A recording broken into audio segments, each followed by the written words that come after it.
Biz ümumiyyətlə Quran-ı Kərimə baxanda görürük ki, peyğəmbərlər ki, gəliblər insanları zülmətdən nura doğru çıxarsınlar, bu yolda olmazın zəhmətlərə qatlaşıblar və insanların hidayətindən ötürü çalışıblar. Bunun müqabilində maddi olaraq heç bir muzd istəməyiblər. Məsələn, peyğəmbərlərin barəsində biz bu mətləbə baxanda görürük ki, onların bu məzmunda olan cavabları bu formada olub. İn əcriyə illə aləllah və yaxud da in əcriyə illə alə Rabbil aləmin. Bizim muzdumuz, əcrimiz Allahın öhdəsindədir. Ya aləmlərin Rəbbinin öhdəsindədir. Biz sizdən heç bir muzd istəmirik maddi olaraq. Amma mənəvi olaraq istəyiblər. Məsələn, ayənin ardınca buyurulur ki, Fəttəqullah və atiun.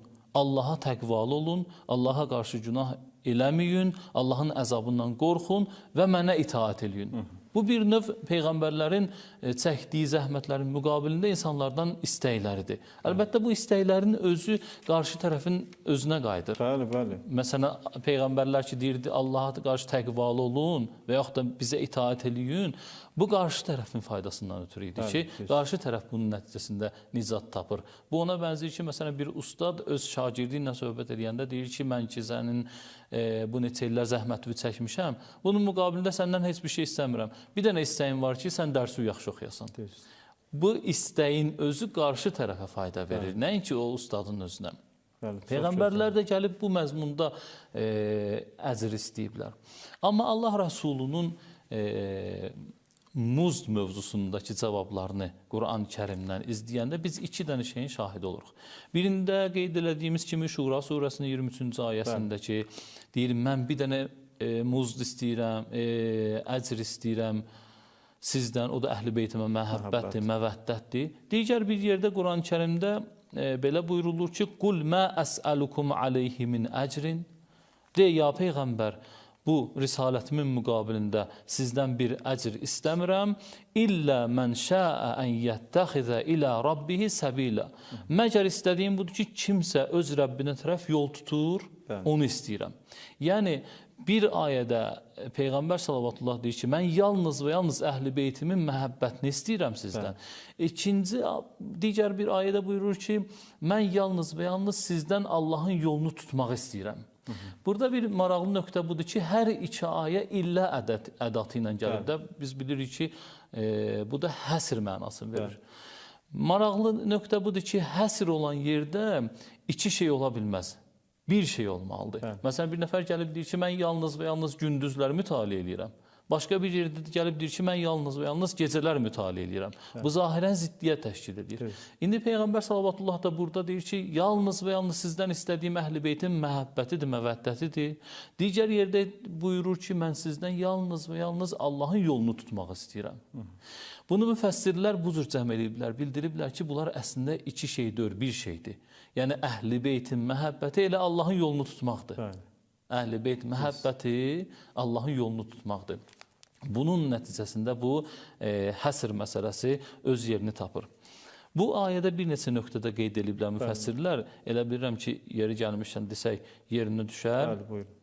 Biz bu ayədən bunu başa düşdük ki, hər kəs ki, əhl-i beyt yolunu tutursa, əhl-i beytə məvəddət və məhəbbət göstərirsə, o əsl həqiqətdə Allahın yolunu tutur. Üstəlik, məhəbbət və məvəddətdə iki dənə şey lazımdır.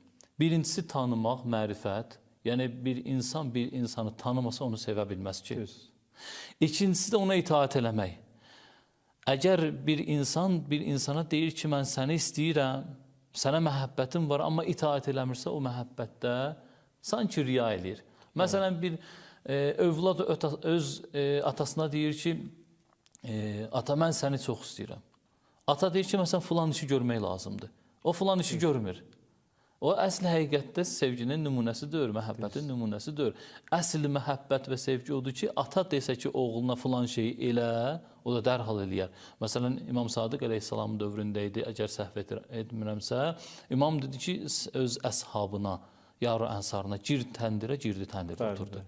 Heç bir tərəddüd eləmədən, sual da vermədən, bəli, girdi təndirdə oturdu. Yəni, məhəbbətin mənası bundan ibarətdir. Demək istəyirəm ki, məhəbbətin içində iki şey zəruridir. Bir, mərifət, tanımaq, tanıyasan gərək. İkincisi də itaət eləyəsən. Bunu niyə deyirəm? O kəslər ki, öz dini göstərişlərini Əhl-i Beytdən başqalarından götürüblər. Biz bu ayədən bunu başa düşürük ki, onlar əsli həqiqətdə Allahın yolunu tutmayıblar. Çünki dedi ki, məvəddətin içində nə var? Allahın yolunu tutmaq var. Evet. İkincisi də zərurət budur ki, gərək Əhl-i Beyti hamı tanısın. Əgər kimsə Allahın yolunu tutmaq istəyirsə, gərək Əhl-i Beyti tanısın, mərifət olsun və Əhl-i Beytdən itaət eləsin.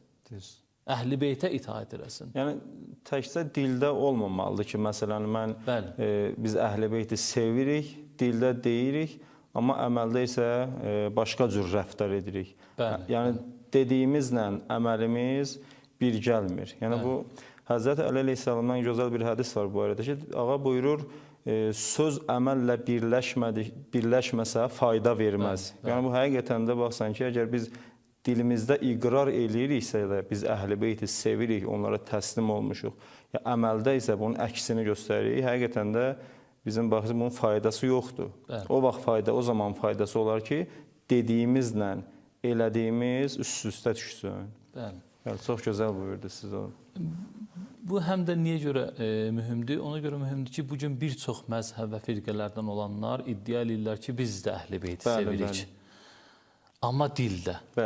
Amma lazımı və ayədən bizə məlum olan nöqtə budur ki, gərək əməl çərçivəsinə gəlsin, əməl müstəvisində görsənsin bu sevgi. Yəni, itaət zəruridir. Bu ayədən biz bir də bunu başa düşürük ki, əsl həqiqətdə bu muzd Allahın muzdudur. Yəni, əsl həqiqətdə insanların hidayəti Allaha məxsus olduğundan, Allah sanki bu zəhmətinin müqabilində deyir ki, mən sizdən əcr olaraq Əhl-i Beytə məvəddəti istəyirəm. Bir də bir nöqtədə qeyd ediblər müfəssirlər, elə bilirəm bunu da desək yaxşı olar. Biz bu ayədən bunu bir daha başa düşürük ki, bu Əhl-i Beyt imamları məsumdurlar. Çünki müfəssirlərin də qeyd elədiyi kimi, heç vaxt günahkarların məvəddəti və məhəbbəti risalətin muzdu ola bilməz. Risalət ki, məsumlara məxsusdur, onların muzdu məsumlara olan məhəbbət ola bilər. Yəni, biz bu ayədən həm də onu başa düşürük ki, o kəslər ki, onların məhəbbətini Allah Taala bizə vacib eləyib, məsələn, İmam Rıza əleyhissalam da onlardan biridir, onlar məsumdurlar. Dedik ki, məhəbbət və məvəddətin içərisində əməl də var. Ona görə bunu demək istəyirəm ki, fəqət biz məhəbbətlə kifayətlənməməliyik. Bir sıra göstərişlər var ki, Allah Taala tərəfindən və məsum Peyğəmbər və imamlar tərəfindən gərək o göstərişləri də əməl eləyək və öz həyatımıza tətbiq eləyək ki, həqiqi imamət və vilayət yolunun ardıcıllarından olaq.